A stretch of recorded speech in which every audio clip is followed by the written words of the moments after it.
বাংলাদেশের ইতিহাসে অন্যতম বেস্ট ইলেকশন হবে। ফেব্রুয়ারি ইলেকশনের ব্যাপারে সব দল একসাথে আছেন, একই কাতারে আছেন। ফেব্রুয়ারির প্রথমার্ধে ইলেকশন হবে এবং ইলেকশন বাংলাদেশের ইতিহাসে অন্যতম বেস্ট ইলেকশন হবে। Peaceful, free, fair election, credible election হবে। এবং আমি তো বলতে পারি বাংলাদেশের আপামর জনসাধারণ তারা একদম সবাই ভোট আসবেন। আপনারা দেখেছেন যে 4টা স্টুডেন্ট কাউন্সিল ইলেকশন হলো, জাকসু হলো, রাকসু হলো, চাকসু হলো। প্রত্যেকটাই আপনি টার্ন আউট দেখেছেন কি কত লোক ভোট দিতে এসছে।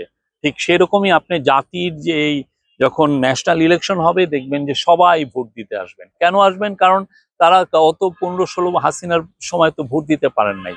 হাসিনার সময় শুধু সাধারণ ইলেকশন না, যেটা জেনারেল ইলেকশন, যেখানে পার্লামেন্টের মেম্বারদের ইলেক্টেড হন, সেটা ছাড়াও যে আপনার ইউনিয়ন কাউন্সিলের ইলেকশন, বা আপনি যদি ধরেন ইলেকশন, উপজেলার ইলেকশন, বা মেয়রের ইলেকশন, বা পৌরসভার ইলেকশন, প্রত্যেকটা ইলেকশন চুরি করেছেন তারা।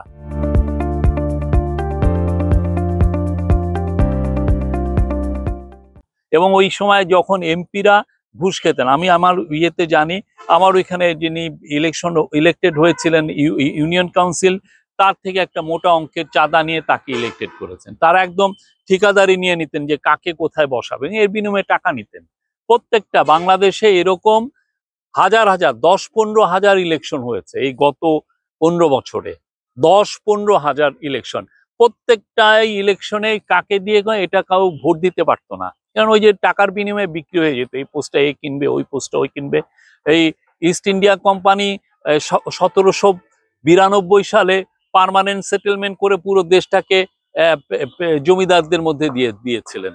ঠিক তেমনি ওনারা ওইভাবে জমিদারি নিয়ে নিয়েছিলেন। এখানে একে ইউপি ইলেকশন করো, ওইখানে একে পৌরসভার চেয়ারম্যান করো, একে জেলা পরিষদের চেয়ারম্যান করো।